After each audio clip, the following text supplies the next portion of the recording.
प्रधानमंत्री नरेंद्र मोदी ने जियो world convention centre में ग्लोबल फिनटेक फेस्ट 2024 में भाग लिया। प्रधानमंत्री ने मुंबई में ग्लोबल फिनटेक फेस्ट 2024 को संबोधित भी किया। इस सम्मेलन का आयोजन payments council of India, national payments corporation of India और फिनटेक कॉन्वर्स काउंसलिंग द्वारा किया जा रहा है। प्रधानमंत्री नरेंद्र मोदी ने ग्लोबल फिनटेक फेस्ट के दौरान विपक्ष के नेताओं पर तंज कसा, जो भारत में फिनटेक क्रांति को लेकर सवाल उठाते थे। मुंबई के जियो कन्वेंशन सेंटर में पीएम मोदी ने चुटकी लेते हुए कहा कि जब सरस्वती मां बुद्धि बांट रही थी तब ऐसे लोग रास्ते में खड़े हुए थे। आगे उन्होंने क्या कुछ कहा, सुनिए। सस्ते मोबाइल फोन, सस्ते डेटा और जीरो बैलेंस जनधन बैंक खातों ने भारत में कमाल कर दिया है।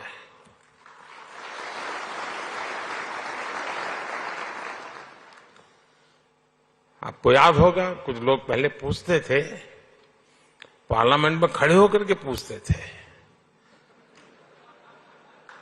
और अपने आप को बहुत विद्वान मानने वाले लोग पूछते थे।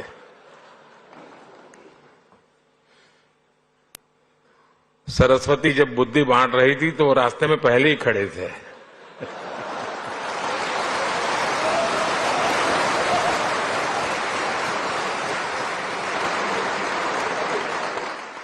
और क्या कहते थे? वो पूछते थे कि भारत में बैंक इतनी ब्रांचेज नहीं है, गांव-गांव बैंक अवेलेबल नहीं है, इंटरनेट नहीं है, यहां तक पूछ लेते थे बिजली भी तो नहीं है, रिचार्जिंग कहां होगा, फिनटेक क्रांति कैसे होगी, ये पूछा जाता था। और मुझ जैसे एक चाय वाले को पूछा जाता था।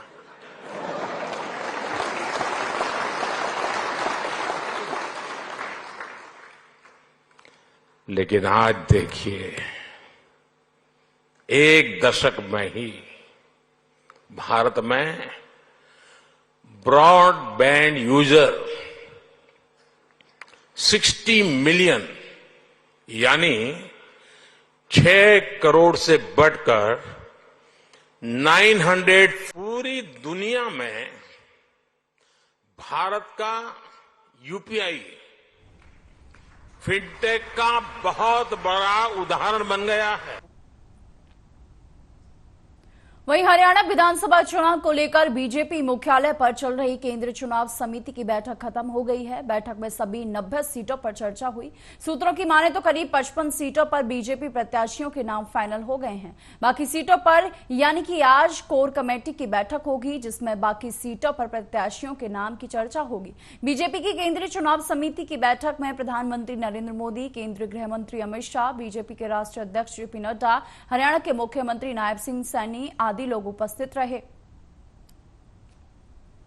55 नाम चुनाव जीतों की लिस्ट है और वो नाम देख के आप भी कहेंगे कि भारतीय जनता पार्टी डंके की चोट पर चुनाव जीतने जा रही है। बाकी नामों का भी जल्दी फैसला हो जाएगा। लिस्ट तो शायद देखो जब केंद्रीय नेतृत्व चाहेगा वो आउट करेगा, लेकिन बीजेपी तीसरी बार फिर जीतने जा रही है। सर, राज्यसभा सांसद, लोकसभा सांसदों को इस बार मौका दिया जा रहा है। देखिए, ऐसा मैं को सारा बता नहीं सकता हूँ। ये मैंने जो जितना मेरे डोमेन में था मैंने बता दिया। अब बाकी तो बताएंगे बड़े नेता। सर, 35 सीटों के लिए कोई बैठक होनी हो कुछ? नहीं, वो चल रही है। जैसे जैसे वो उस पर चर्चा चल रही है लगातार, और जैसे जैसे जिसकी आवश्यकता उसको बुलाया जाएगा, बात की जाएगी। सर, कोर ग्रुप की कोई बैठक बुलाई गई है आज या फिर? नहीं, एज ए ग्रुप तो नहीं है, पर चर्चा में किसी को भी बुलाया जा सकता है, किसी की भी राय ली जा सकती है।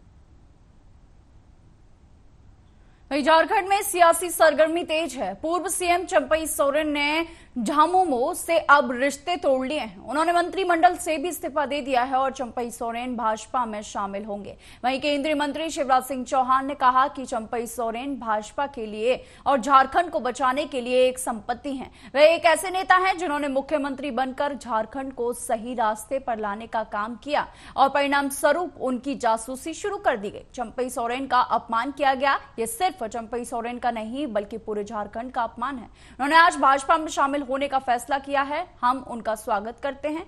उनके शामिल होने से यहां भाजपा को मजबूती मिलेगी। चंपई सोरेन का भाजपा में शामिल होना एक महत्वपूर्ण मोड़ साबित होगा। चंपई जी आ रहे हैं, बड़े नेता हैं, लंबा अनुभव रहा है उनको, झारखंड आंदोलन का बड़ा चेहरा है, आदिवासी नेतृत्व का बड़ा चेहरा है, पूर्व मुख्यमंत्री भी रहे, मंत्री भी रहे, कोल्हान टाइगर के नाम से भी जाने जाते हैं। कुल मिलाकर के उनके आने से मजबूती हम सबको मिली। बदलने का तो ऐसा है कि भारतीय जनता पार्टी और मजबूत होगी और हम सब जिस लक्ष्य के साथ आगे बढ़ रहे हैं झारखंड को संवारने का, उसमें एक और मजबूत साथी हमको मिलेगा और हम सब मिल करके झारखंड को आगे ले जाने का काम। क्या है कि भारतीय जनता पार्टी ही वो पार्टी है जो खुल करके जो सही बात है वो बोलती है राष्ट्र के लिए, देश के लिए। बाकी पार्टियां तो सिर्फ और सिर्फ अपना जो है। भारतीय जनता पार्टी के लिए और झारखंड को बचाने के लिए एक असेट हैं चंपई जी, एक ऐसा नेता जो जीवन भर झारखंड के लिए लड़ा, एक ऐसा नेता जिसने समर्पित भाव से जनता की सेवा की, एक ऐसा नेता जिसने मुख्यमंत्री बनकर झारखंड को सही लाइन पर लाने का प्रयत्न किया और लूट खसूट बंद करने का प्रयास किया। उसी का परिणाम था कि उनकी जासूसी शुरू हो गई। उनके पीछे एक परिवार पड़ गया जो केवल परिवार की सत्ता चाहता है और उनको अपमानित करने का प्रयत्न किया। उनको नियुक्ति पत्र नहीं बांटने दिए, उनको उनकी मुख्यमंत्री की बिना सहमति के, उनकी बिना जानकारी के विधायक दल की बैठक बुला ली गई। ऐसा अपमान वो केवल चंपई जी का अपमान नहीं है, पूरे झारखंड का अपमान हुआ है। और आज उन्होंने तय किया कि झारखंड को बचाने के लिए वो भारतीय जनता पार्टी ज्वाइन करेंगे। उनका स्वागत है। उनके आने से भारतीय जनता पार्टी को यहाँ ताकत और ऊर्जा मिलेगी। मध्य प्रदेश के मुख्यमंत्री मोहन यादव ने कहा कि मध्य प्रदेश एक बहुत समृद्ध सांस्कृतिक, ऐतिहासिक और पर्यटन उन्मुख राज्य है। इसलिए राष्ट्रीय राजधानी में ये कार्यक्रम आयोजित किया गया है ताकि देश के लोग इसके बारे में जान सकें। विभिन्न चित्रकला को भी हाईलाइट किया गया है। मुझे उम्मीद है कि सभी को श्री अन्न के व्यंजन खाने में मजा आएगा। सभी को आना चाहिए और मध्य प्रदेश की विविधता को देखना चाहिए। मध्य प्रदेश की अपनी समृद्ध विरासत है जिसे लोगों तक पहुंचाना जाना चाहिए और इसी संबंध में ये एक प्रयास है। प्रयास से हमारी अंदर की संस्कृति का परिचय भी होता है और कुल मिलाकर के मध्य प्रदेश बहुत अंदर से अपनी समृद्धि लिए हुए सांस्कृतिक दृष्टि से, ऐतिहासिक दृष्टि से, पर्यटन की दृष्टि से, अलग अलग अंचल की रहवास की दृष्टि से बहुत अद्भुत और आनंददायी प्रदेश है। ऐसे में देश के लोग जाने, इसलिए देश की राजधानी के अंदर इस उत्सव का आयोजन किया है। मेरी अपनी ओर से इस पूरे आयोजन के लिए बधाई। खासकर आर्कियोलॉजी के क्षेत्र में जो हमारी सरकार ने काम किया है, पुराने ऐसे मंदिर या देवस्थान जो नष्ट भ्रष्ट हो गए उनको पुनर्स्थापित करके वापस साकार में लाना, ये चुनौती का काम भी है, लेकिन ये हमारी उस पुरानी गौरवशाली परंपरा को स्थापित करने का महत्व है। एक तरफ गोंड चित्रकारी से लगा करके विभिन्न प्रकार की कलाकृतियों को भी रेखांकित किया, तो भीमबेटका की 10,000 साल पुरानी चित्रकला को भी सबके सामने ला करके मध्य प्रदेश की समृद्ध विरासत से परिचय कराने का भी प्रयास किया है। मैं उम्मीद कर रहा हूँ कि श्री अन्न के पकवान खाकर तो आनंद आ जाएगा। मैंने भी टेस्ट किया। आइए मध्य प्रदेश में इसे सारे विविधता वाले चीज़ों के दर्शन भी करें, टेस्ट भी लें और सबसे बड़ी बात है मध्य प्रदेश को जानने समझने का ये मौका मिलेगा। वहीं वक्फ संशोधन विधेयक जेसीपी अध्यक्ष और भाजपा सांसद जगदम्बिका पाल ने कहा कि हमने पहली बैठक में भी कहा था कि अगर सरकार ने वक्फ संशोधन 2024 को जेपीसी के पास भेजा है तो हम देश के सभी वक्फ बोर्ड को बुलाएंगे जिससे सभी के राय इसमें मिल जाएं। सरकार का मानना है कि एक बेहतर वक्फ संशोधन बिल आए। All India Sunni Jamiatul, all India Muslim civil liberties के पूर्व सांसद दीप साहब को बुलाया गया है। साथ ही यूपी और राजस्थान के 2 सुन्नी वक्फ बोर्ड को भी यहां बुलाया गया है। हम सभी सदस्य के मिलकर एक व्यापक बिल लाएंगे जो इस वक्फ संशोधन बिल के लिए और देश के लिए बेहतर हो।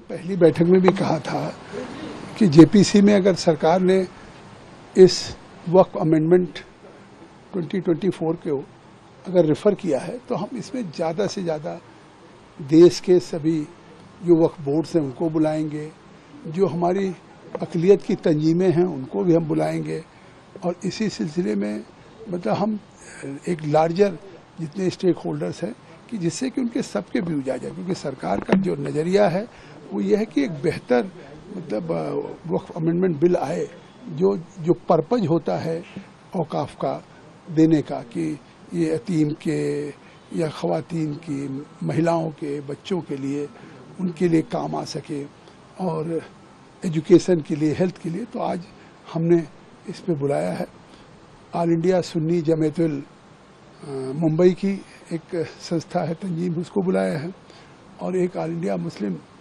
सिविल लिबर्टीज का है, XMP है।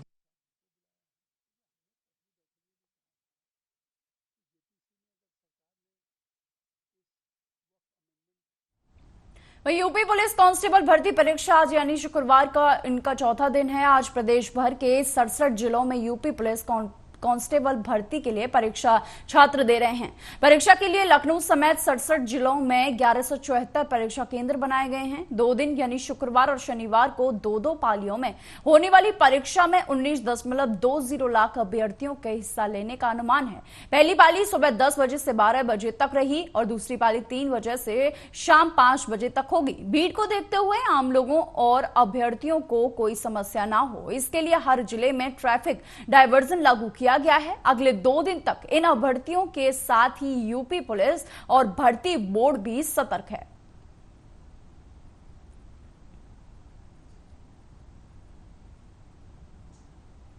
वहीं पश्चिम बंगाल की मुख्यमंत्री ममता बनर्जी के बयान पर केंद्रीय मंत्री चिराग पासवान ने कहा, एक मुख्यमंत्री का इससे ज्यादा शर्मनाक बयान नहीं हो सकता।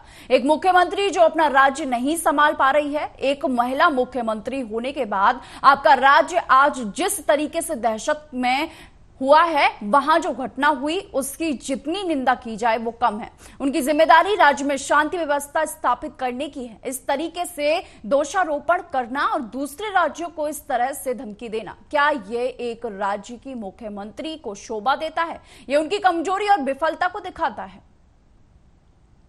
इससे ज्यादा शर्मनाक बयान एक मुख्यमंत्री को और नहीं हो सकता। एक मुख्यमंत्री एक मुख्यमंत्री जो अपना राज्य नहीं संभाल पा रही हैं। और देखिए, मैं कोई दोषारोपण नहीं करना चाहता, ये घटना इस तरीके की महिलाओं के साथ अगर किसी भी राज्य में होती है तो वो उतनी ही शर्मनाक है, उतनी ही चिंताजनक है।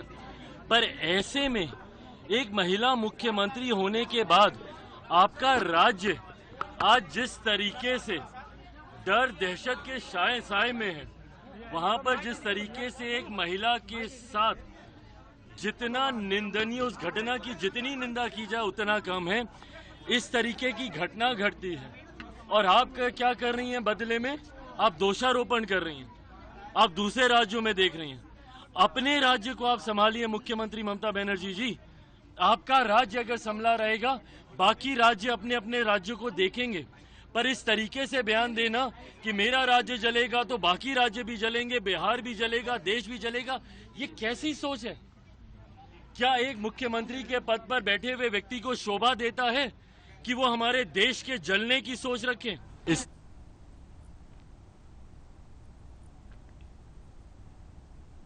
वहीं जयपुर के जवाहर नगर इलाके में गुरुवार को एक बड़ा हादसा हुआ। जानकारी के मुताबिक एक निर्माणाधीन 2 मंजिला इमारत ढह गई।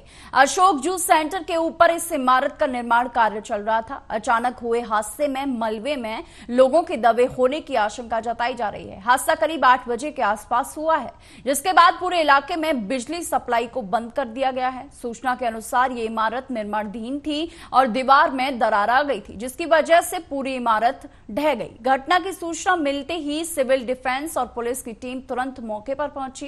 राहत और बचाव कार्य तेजी से शुरू किया गया। स्थानीय प्रशासन भी मौके पर मौजूद है और मलबे में दबे लोगों को निकालने की कोशिश की जा रही है।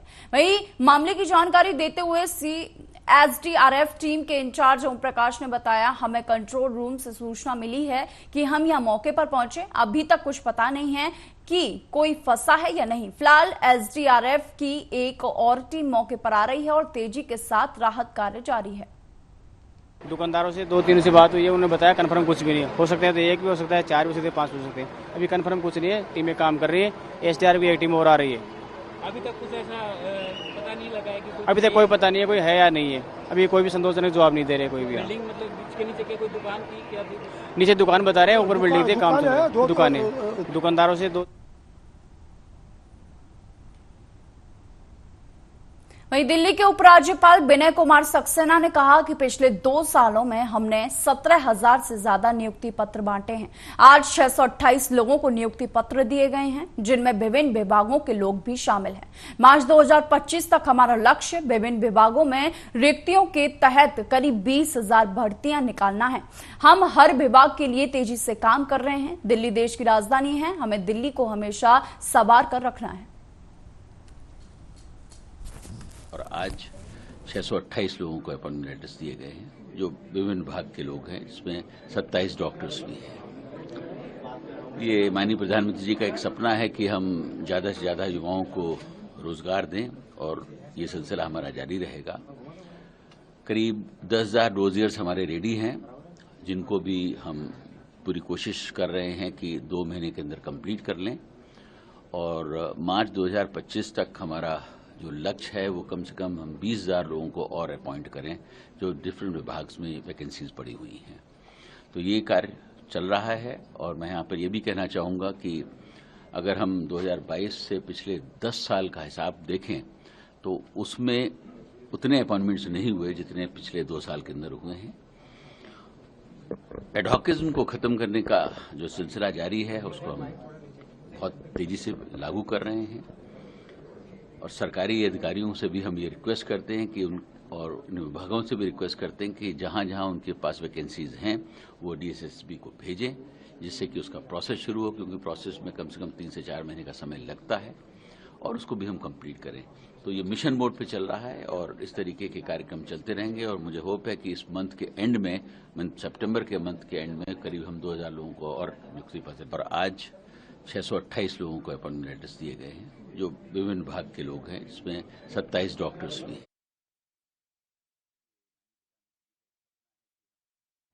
वहीं कटनी के जीआरपी थाने में महिला और नाबालिग के साथ मारपीट के मामले पर मध्य प्रदेश के मुख्यमंत्री मोहन यादव ने कहा कि 1 साल पुराना वीडियो था और जब 2 दिन पहले वीडियो आया तो हमने इस पर संज्ञान लेते हुए कार्रवाई करने के निर्देश दिए।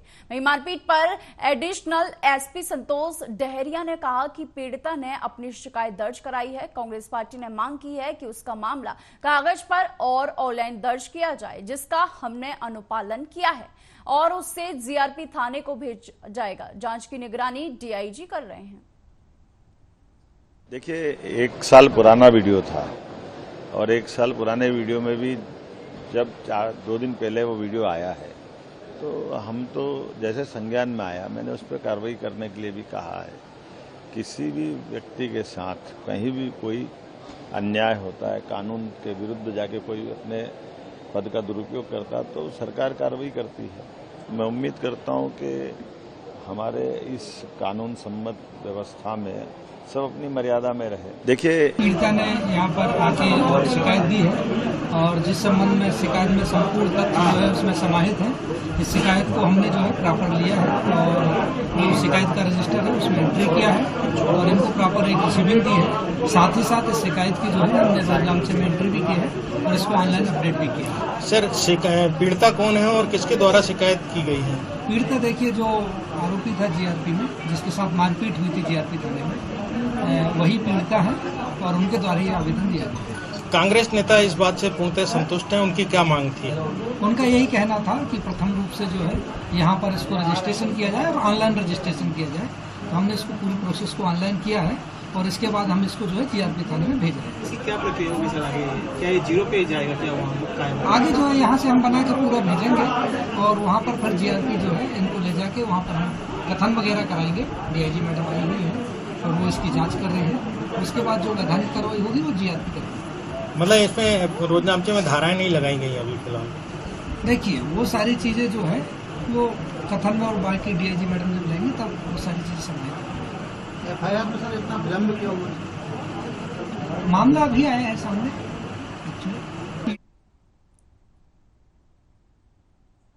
वहीं उत्तर प्रदेश के बहराइच जिले के महसी इलाके से गुरुवार को एक और नरभक्षी भेड़िए को पकड़ा गया है।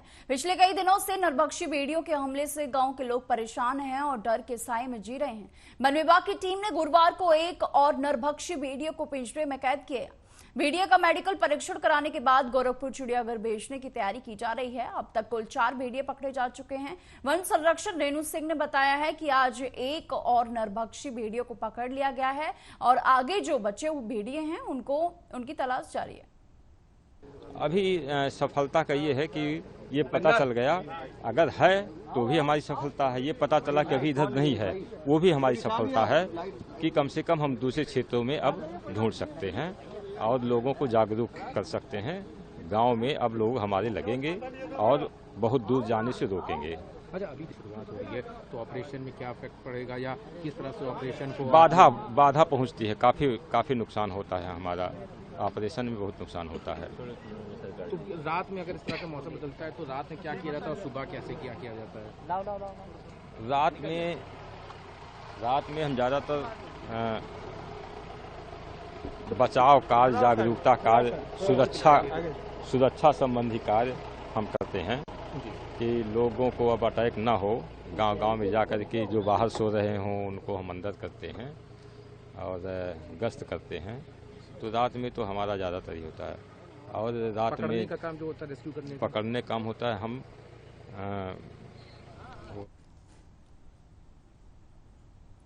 डॉडर डीआईजी श्रीधर पाटिल ने जम्मू कश्मीर विधानसभा चुनाव के मद्देनजर रखते हुए सुरक्षा व्यवस्था पर कहा कि यहां 10 साल के बाद विधानसभा चुनाव होने जा रहे हैं। हमें उम्मीद है कि यहां मतदान का अब तक का रिकॉर्ड टूटेगा। लोग बहुत उत्साहित नजर आ रहे हैं। सुरक्षा योजना के अनुसार सभी तैयारियां चल रही हैं। मैं आज इसका जायजा लेने आया और ये स्पष्ट हो गया है कि हम समय से आगे हैं। हमारे पास व्यापक संख्या में सुरक्षा बल हैं। हमारी कोशिश ऐसी सुरक्षा व्यवस्था की है जिससे स्वतंत्र और निष्पक्ष चुनाव सुनिश्चित हो।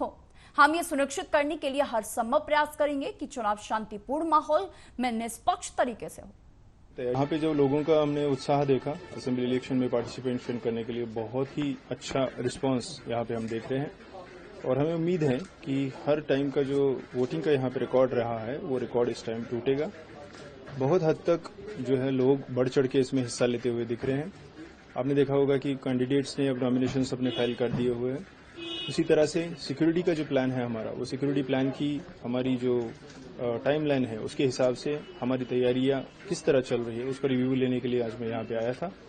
तो हमारे जिले का यहाँ का रिव्यू जब लिया हमने पता चला कि we are already ahead of time. बहुत अच्छी सी तैयारी यहाँ पे चल रही है।